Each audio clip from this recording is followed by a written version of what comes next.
Hello and welcome to another Lighthouse Wellness Community podcast. My name is Donagh McKeown. My name is Frank O'Connor. The Lighthouse Wellness Community, our mission statement. This program is designed to encourage open conversation around wellness, mindfulness and healing. As part of the Irish diaspora, Donna and I would like to bring an Irish dimension to this conversation. Our hope is to break through the stigma around mental health issues and to bring awareness to the many ways to recovery and to a healthy way of life.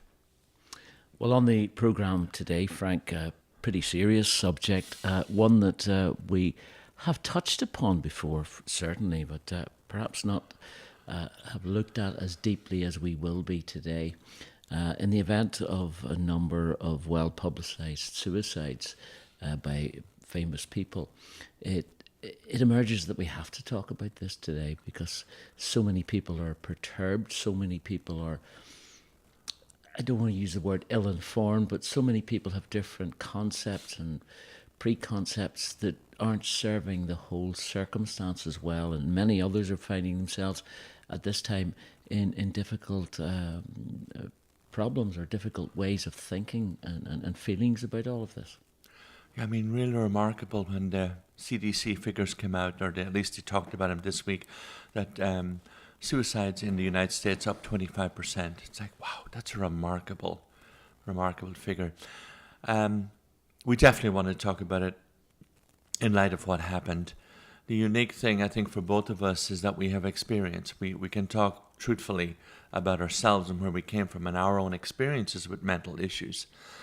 And I think that's really important because we're not, I'm not trying to be an expert in anything, but I can tell you what happened to me and I can tell you how I dealt with it and I can tell you where I'm at today and the resources that I found to be useful. And I know that's, also true for you. One of the things that occurred, and I think we spoke about it in the early days of talking about mental health and well-being, was the aftermath of the death of the very well-known Robin Williams. And my own interpretation of that was that really it was so invidious of his personal circumstances, his family's circumstances, that every twist and turn had to be broadcast on nationwide television. Every inch of his behaviour before, during and after had to be analysed, the whys and the wherefores. And clearly for me, that was the least important part of the whole situation. It was to feel empathy for those who found themselves around his situation without wishing to delve and get in deeper into the who's, the what's and the whys, because at the end of the day, I thought that was none of my business. Yeah, it's so, gosh. I can remember, my brother took his life and the impact on our family was... It's almost indescribable, the pain that's left behind. And then that further had an implication for me because I had attempted to, and I really didn't understand the pain that could be left behind. But having said that, people in our little town, in Ireland, I have a little understanding there because they wanted to know what happened. What happened to him? There's a natural inquisitiveness, exactly. Of course. But I think you're absolutely right. The pain is so intense on the family that there's a real need for protection. The family needs to be almost like in a cocoon of loving, compassionate, caring, as opposed to, again, we saw it this week with Kate Spade, where some of the newspapers published a suicide note that she'd left to her daughter before her daughter's father had even seen it. I mean, that's really painful and invasive stuff. And I understand the curiosity, I totally get it, but I also I really have compassion for the family situation. My thought is, in most of this, is that even if we got to the answer, the defining answer of why someone took the decision that they did, are we any further on? Are we any further into our own kind of interiority? Are we any further that will help someone else further down the line? Now, if there's a glimpse of helping someone else further down the line, that's one thing. But very rarely is there. Yeah, that's where I think the conversation has to turn to where you and I naturally go, and that is, okay, what is worked? What resources are there? What have we done? How can we maybe pass that on to the next person? I had somebody reach out to me this morning. I want to keep their privacy intact. Somebody I've known for a long time in the United States, and her partner had lost a 17-year-old daughter to suicide. And I've known these people, and I didn't know this had happened. So it is such a problem. It's such a pervasive issue out there, and it has an impact on so many people. I would like to say the following from my own experience. If you have an issue with depression, if that depression is taking you at times to suicidal thoughts, please know help is available. You do not have to go through this alone. I thought I did, and that was not true. The 4 component parts that I would see today, having looked at it through my whole life, are: 1, seek medical help, number 1. If there's because sometimes there's just a medical issue that needs to be dealt with. Seek help from a psychologist or psychiatrist in case there's a chemical imbalance. Because until the medical and the chemical things are dealt with, it's difficult to move on to the other ones, which are more ongoing. And some of the tools that I use today are community, which we've talked about before. Very important to have community, some kind of a recovery community around you. And mindfulness meditation, which on an ongoing daily basis is a critical component of staying in touch with what depression is. I'll give you an example. I talked to somebody today who, we had lunch today, a friend of mine who also has dealt with depression severely. One of the things that I shared with him was there have been times where this happens. I haven't had a major depressive or suicidal episode in quite a number of years. And yet through that, there are times where I'll get this little pop out of nowhere where I'll get a suicidal thought. Not because something is going wrong, not because there's, like, my life is in a really good place today, and yet still maybe once or twice a year. And I would even come to, well, are we going to look at the pills this time or what? And all of a sudden I have to catch that thinking, Donna. I have to catch it and say, wait a minute. Where is this coming from? This is not who I truly am. This is not the path that I'm on today. And yet here comes the thought. So the reason I go back to the mindfulness is the way for me to deal with that, the way that I've learned to deal with that is through mindful meditation, where I can take a look at those thoughts and recognize them for what they are, merely thoughts sparking out of nowhere sometimes, but understanding that as an observer of them, I don't have to be part of them. Does that make sense? Oh, completely. It's a realization that you're lucky that you came to. Who knows what other circumstances are for other people's lives where they weren't able to make that choice or make that kind of or see things from that perspective. And thank you for your openness. The whole idea of stigma to me is around people not talking about, not expressing, not saying, I was there. The very fact that you talk about it and that I talk about it, as far as I'm concerned, there is no stigma. So we're not perfect. I'm not saying we're in a perfect zone here, but we're at least in a position to say, I don't have that stigma myself. So if I don't have that stigma attached to it, that allows you to express your thoughts.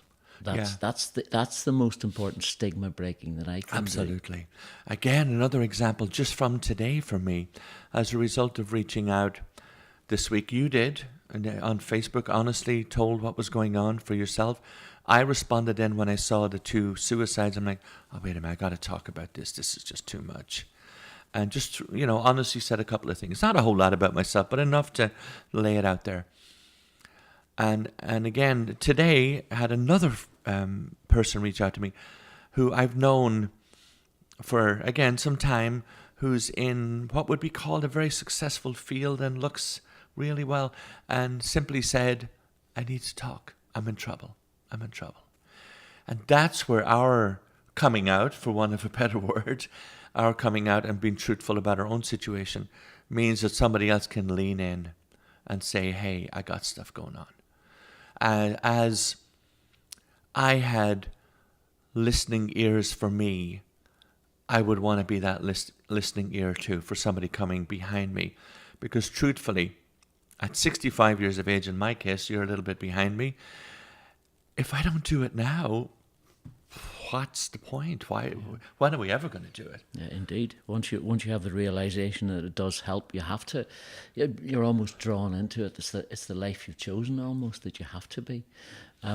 It's why I kind of instigated the idea of Let's Talk About Wellbeing, a radio program way back when in Ireland 3 or 4 years ago. Can I say that I saved anyone's life? I don't know. I wasn't there to count numbers. I was just there to allow the opportunity. And I know in a less dramatic sense, we did talk to some people who were prepared to open up about the idea that they'd contemplated suicide. But we certainly opened up the idea that it was all right to talk, even to me, in a radio context where we were having the conversation, but that others were listening in. And even sharing that was bringing someone to a point of, if only just realization, it's okay for me to not be okay. It's okay for me not to be the perfect person and to express that. The direct kind of connections with suicide, and the best one, and I think you've read his book since, Let It Be Easy by Tully Burkan. Really good book. And he talks about having committed suicide twice. And in one case, he actually got there because they had to revive him, as it were. So as far as he was concerned, he got to the other side. But so much of his life changed when he realised, why am I doing this? What are the reasons for doing this? And reaching out to other people, his life changed to the opposite direction, to the direction that you and I are in, that he speaks about it, that he encourages people into positivity. It reminds me big time when you said that, Donagh. What are the slim line between somebody who takes their life and somebody who attempts and manages to stay alive, like he talked about? And in my case, absolutely very similar situation. It's so finite. It's so, like, I've questioned that. Why did my brother die and I didn't? So let me say this. Some things can happen. People can intervene. And this is personal stuff, but, family members out there, bear with me, please. On the day of my brother's funeral, in the graveyard, my mom came up to me and literally grabbed me by my collar and said, "Don't you do this to me again. I can't go through this again. Whatever you do, you promise me now, Frank, this is not going to happen." And that was so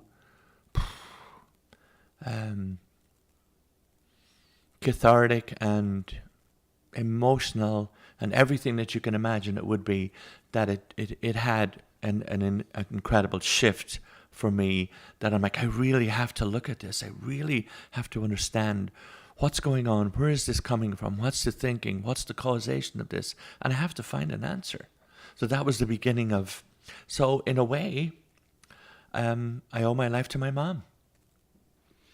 That's the clearest indication of showing you that outside of yourself, so many people care for you. The deep love that your mother had, to be able to say that at a time of unbelievable pain, obviously for her, and you in a place of unbelievable pain, to actually reinforce the love. It sounds in a way, the grabbing, it was tough love, but it was so expressive. Yeah. Oh, I got it. Oh, my gosh. And this is the realisation that many have come to, and this is what I think Tully Burkan, I can't speak for Tully Burkan, but I can speak for others who've written about the circumstance, that point of realisation. Some people were lucky enough, and there's one example of an Irish American who has written a book about how he jumped from the bridge, the famous bridge in San Francisco, and within a quarter of a second, on his way down, he realised, I shouldn't have done this. I didn't want to do this. And yet he survived. So this could be a point for absolutely anyone who takes that step. It's a realisation that there is more on the living side than there is on the other side. And it's getting you to a point, whether it's through intervention or whether it's for just a realisation of expressing those thoughts that are bringing you to the dark place. And then someone, by that illumination, lightens up your brain to see, well, there is more than the solution I've sought. There's the longer term solution rather than the short term solution. I don't say that I have the gift of giving that to anyone.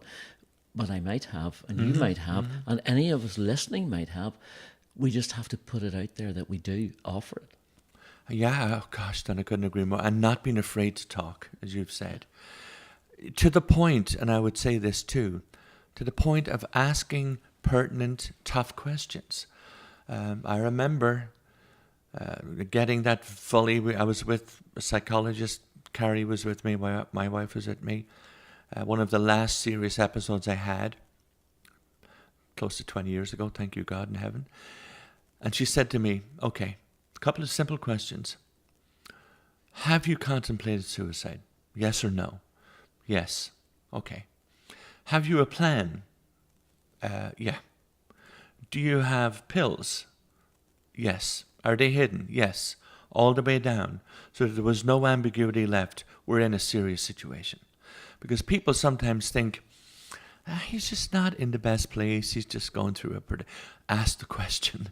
And I would say to anybody, and it's the first thing I do now. I did it with a friend of mine recently. First question I asked, have you suicidal thoughts right now? Don't be afraid to ask it, people. Do not be afraid to say it. Have you pills? Have you a plan in place? Are any of these things happening right now? Because what can happen it's almost like a spark that awakens the person. In my case, it was like, oh my gosh. It's perhaps the first time you've heard it outside of yourself. Exactly. You're hearing yourself say things that are like, wow, that's actually, you're looking from the outside in is a good way to say it. Because when somebody's in that type of severe depressive thinking, the thinking's out of control. It's completely out of control. And it's almost like I felt I had no way of stopping that insidious thinking. It was permeating everything I was doing. I was planning and plotting and scheming. And it just made look, if anybody tries to make sense out of it, don't. It's not logical. There is no sense to it. It's an illness, it's sickness. And at the very least, it's insane thinking. Insane thinking. Nobody in their right mind that I know of, me included right now, today as I am, is going to contemplate going out, taking their own life to hurt a lot of people. Everybody around them is going to be profoundly hurt. You're not going to do that, folks, in the right frame of mind. So have compassion, please, for people who are going through that. Yeah, compassion that they're in that situation. And that unlocks a key. I've heard this from intervention groups that's the first point that you must make. Are you in this situation? Put that reality to them, as it were, and then move on thereafter. Now, I don't have a solution after that. I have one or two routes that I might point people towards, and as you say, the medical and some of the other organisations that are doing it. All of it involves positive engagement of speaking to someone. Yeah, for sure. I mean, did I do this on my own? Absolutely no way. Yeah. Could not have done it on my own, Donna. It would not have happened.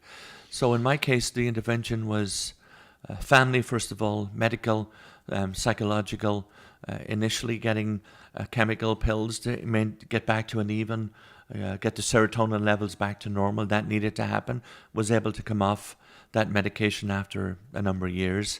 Then seeking ongoing counselling, which I did for most of my life, actually, ongoing counselling, and then getting to the community aspect where there were some kind of a recovery group, folks, where the people are talking about their own phases of recovery and what they're doing, and then not forgetting the mindfulness meditation, because that, once you're level, I would say, get the levels right first, but once you're level and kind of back on an even keel, where's the issue?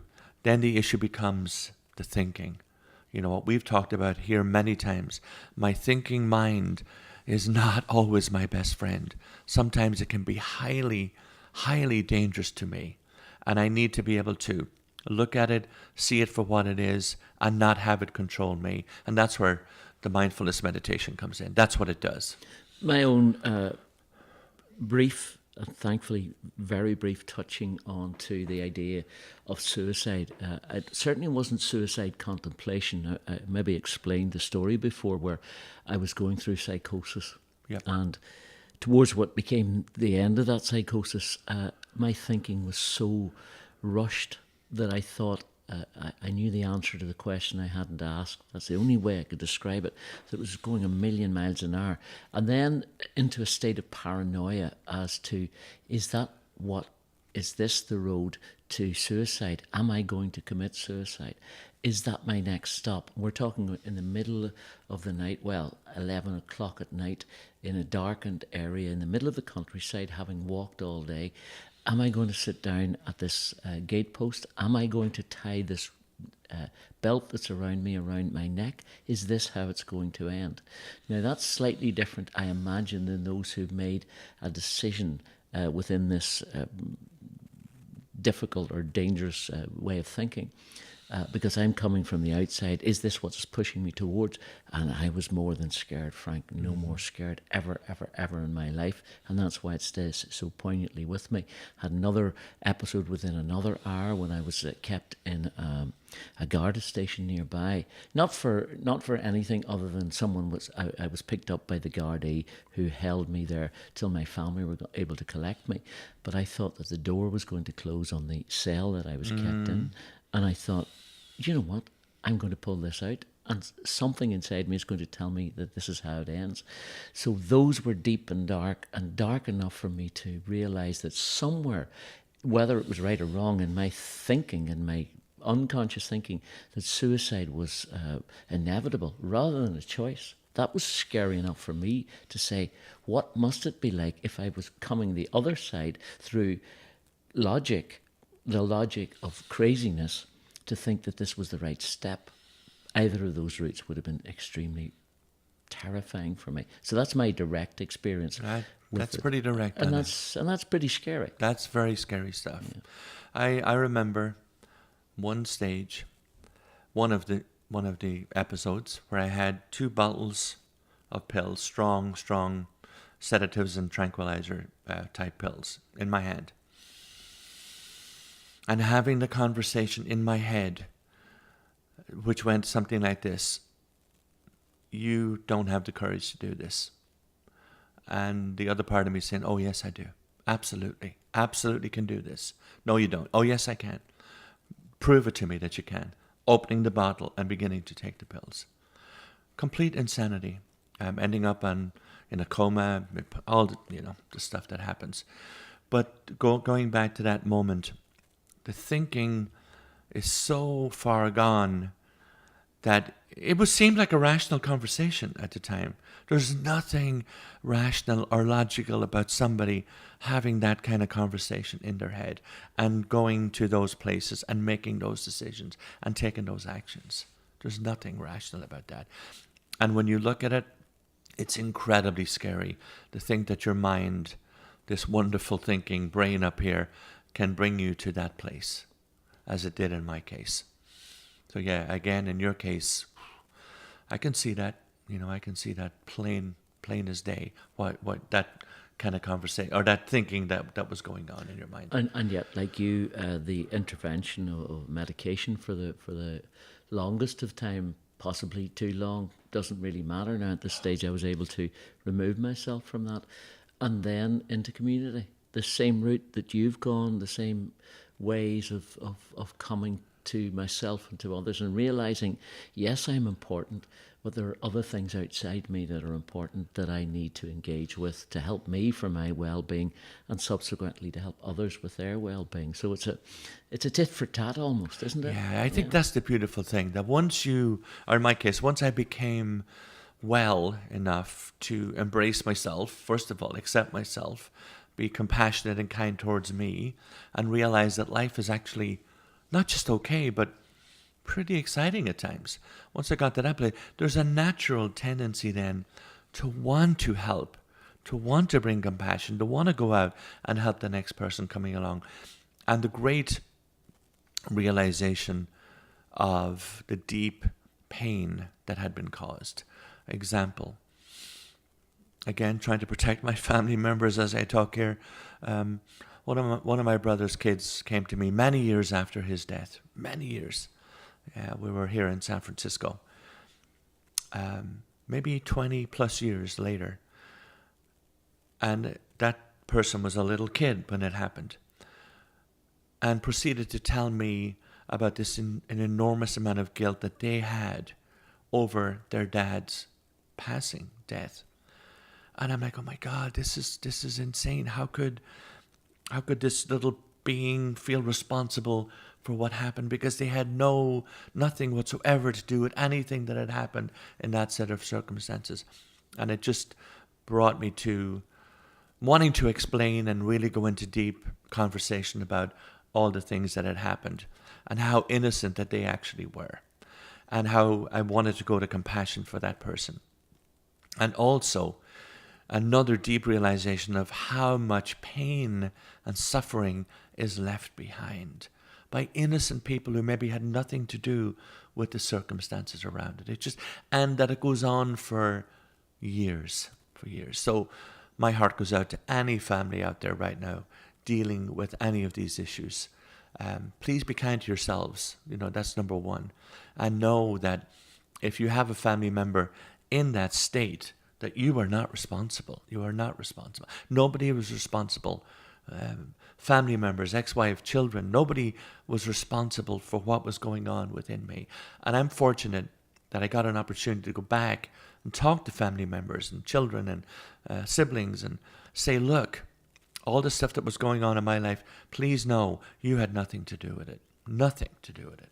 That's taking of the ownership after it all. It's a gift at the end to be able to do that, isn't it? Yes, it is. Painful as it can be in some circumstances, as we've discussed before. We're talking about suicide today. I don't have any numbers with me. I have a couple of organisations that I deeply respect for the work that they do, and I know that you kind of mentioned one. Perhaps it's important to mention those, and most notably here in the United States, they're in such a small way of going, is Solace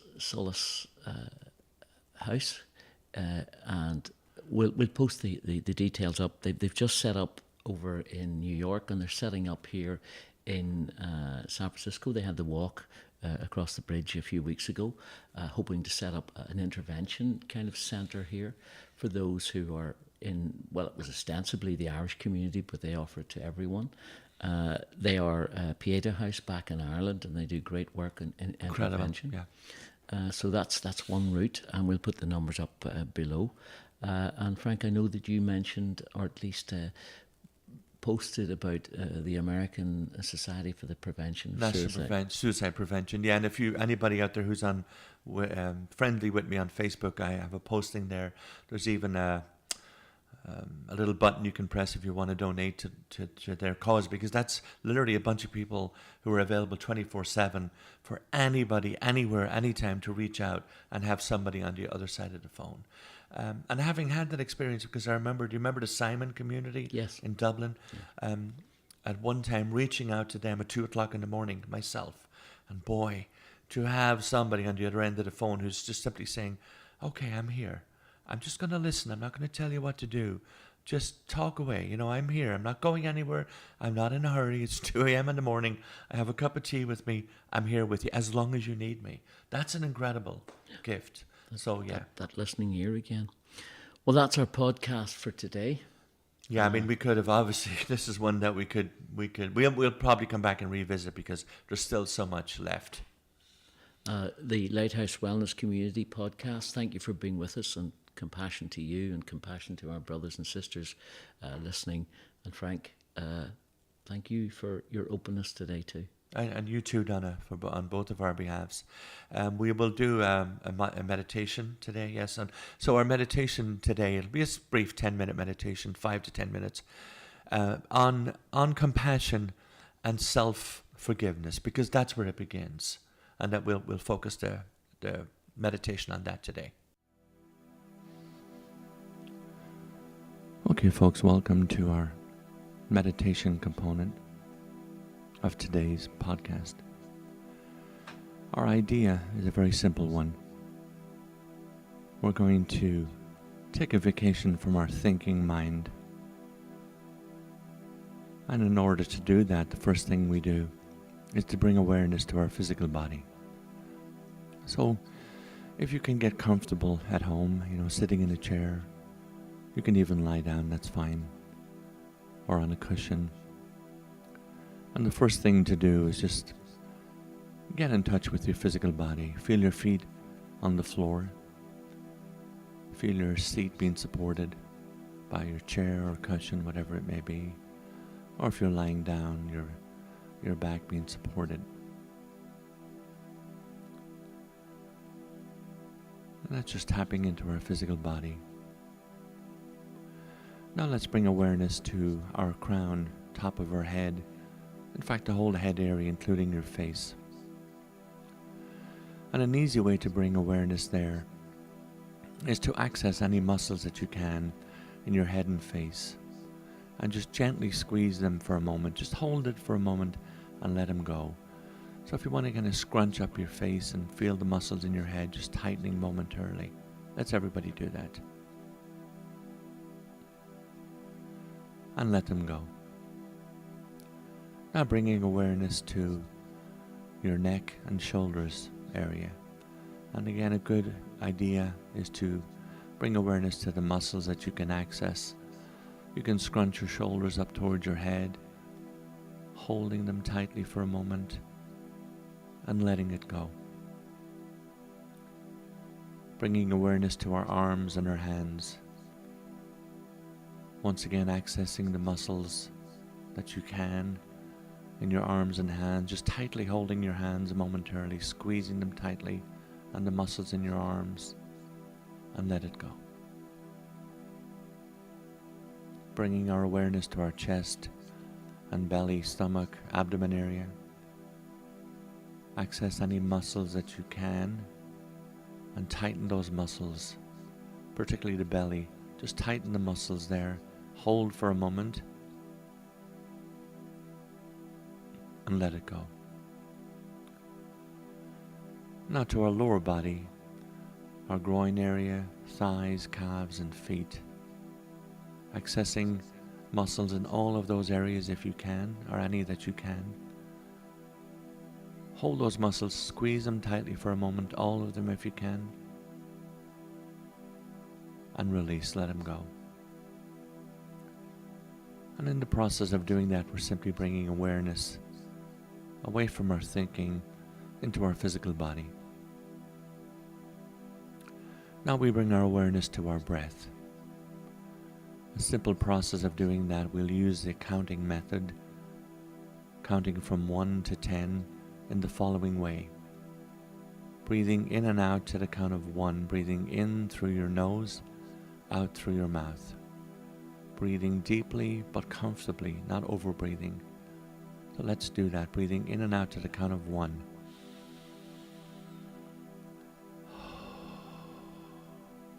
And hold for a moment. Breathing in and out to the count of 2.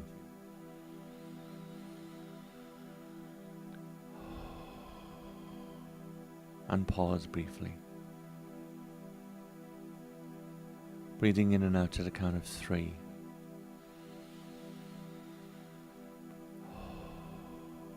And pause briefly.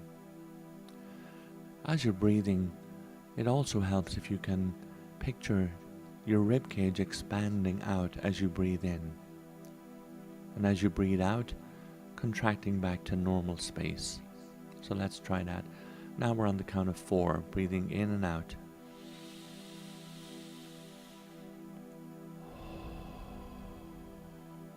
Pause briefly. Count of 5.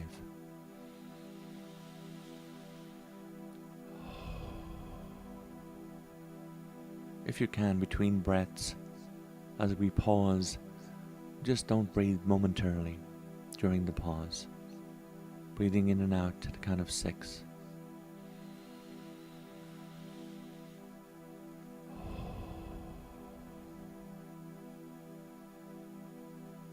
In and out to the count of 7.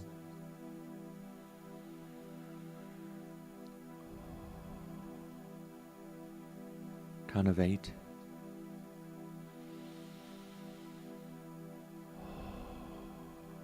Pause. Count of 9.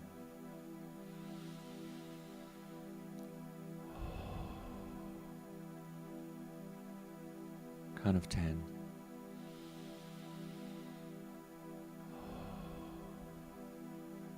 Our idea here is to keep our attention and focus on our breathing. The breath is ever present. The breath is automatic. There's nothing I need to do to control it. It automatically breathes in and out on its own. It is ever present.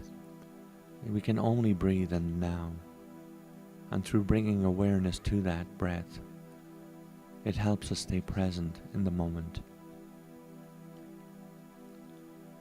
As we now spend time in the moment, we want to just bring a feeling of compassion to ourselves. Regardless of where we have come from, we live in the moment. And as we look back over times, maybe things that we've said or done that we wished we hadn't, maybe things we feel we should have done that we haven't, just look at that person from the present moment, from right here and now, as you look back, and just let that person know that all is forgiven. There's nothing that that person needs to do to make this present moment better.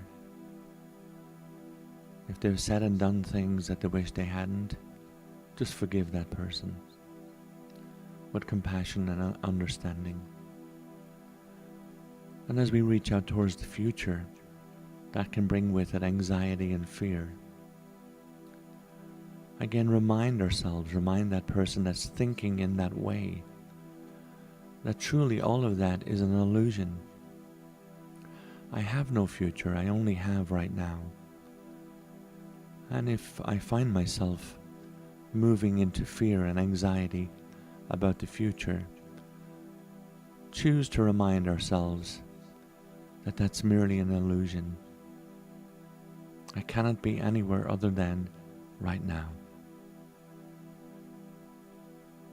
Remind ourselves that our thoughts that are maybe floating by right now, even though they may at times seem extremely serious, extremely important, demanding our time and attention, as we sit in this place of the now, reminding ourselves that they are all merely thoughts. Some may seem more significant than others. However, that does not change the fact that they are merely thinking, sparking from nowhere and going actually nowhere. And that we choose at this moment in time not to give our thoughts any more significance than they truly deserve.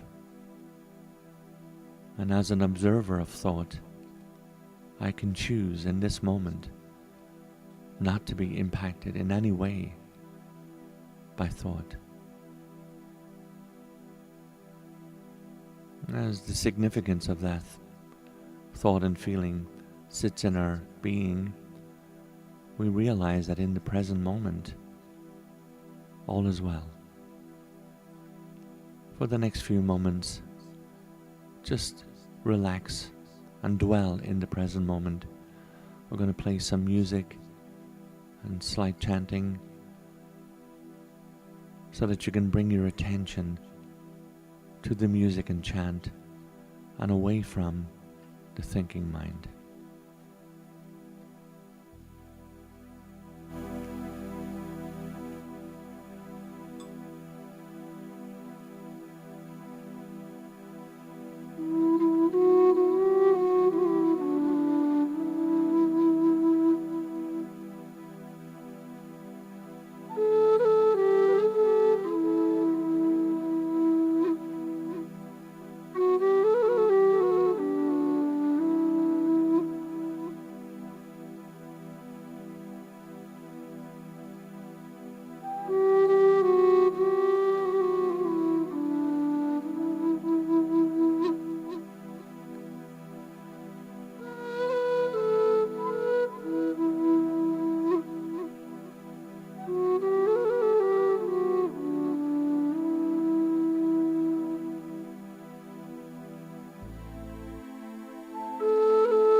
Maladaya, Maladaya Mara,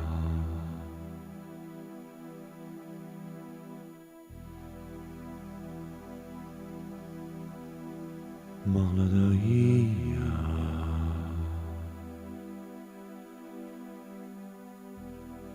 Maladaya, Maladaya, Mara, Maladaya Mara, Maladaya Mara, Maladaya Mara, Maladaya, Maladaya, Mara, Mara, as it is, as it is, Mara, so it is. Maladaya Mara, Maladaya Mara, Maladaya Mara.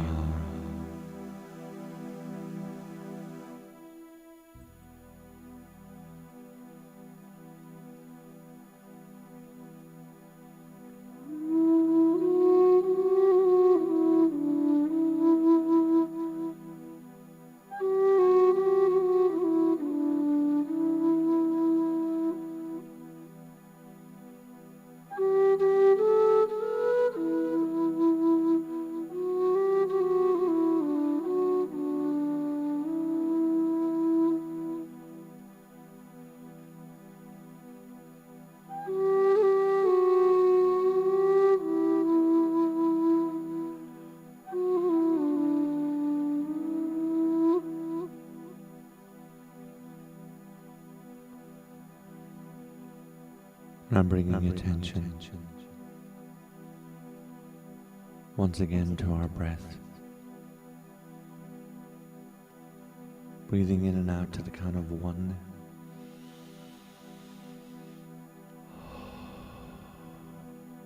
Pausing momentarily and repeating.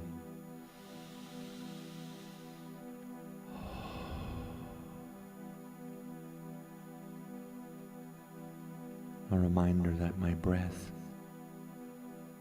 is my gateway to the present moment. Breath is ever present. Breath is automatic. Breath can only be in the now.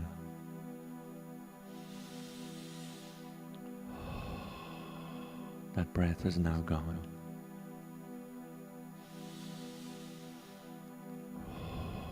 That breath is now gone. The one in the future hasn't arisen. There is simply this breath right now.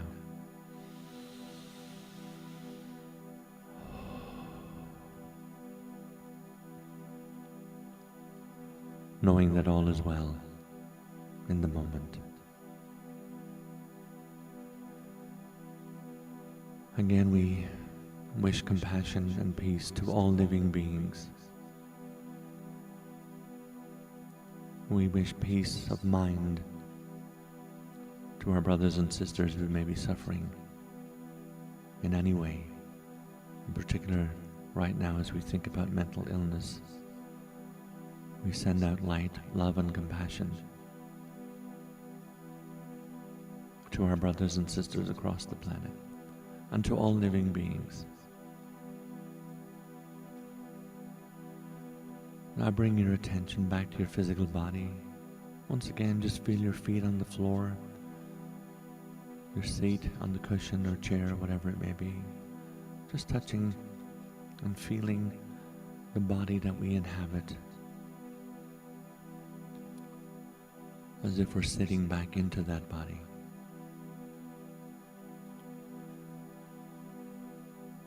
And know that in the process of mindfulness, compassion, and mindfulness meditation that we just spent the last 10 minutes or so doing, that this is accessible, available to everyone at any time, day or night, 24 hours a day. Because breath is what brings us home, and it is always present. That concludes our meditation for the day. Namaste, and peace and love to all living beings.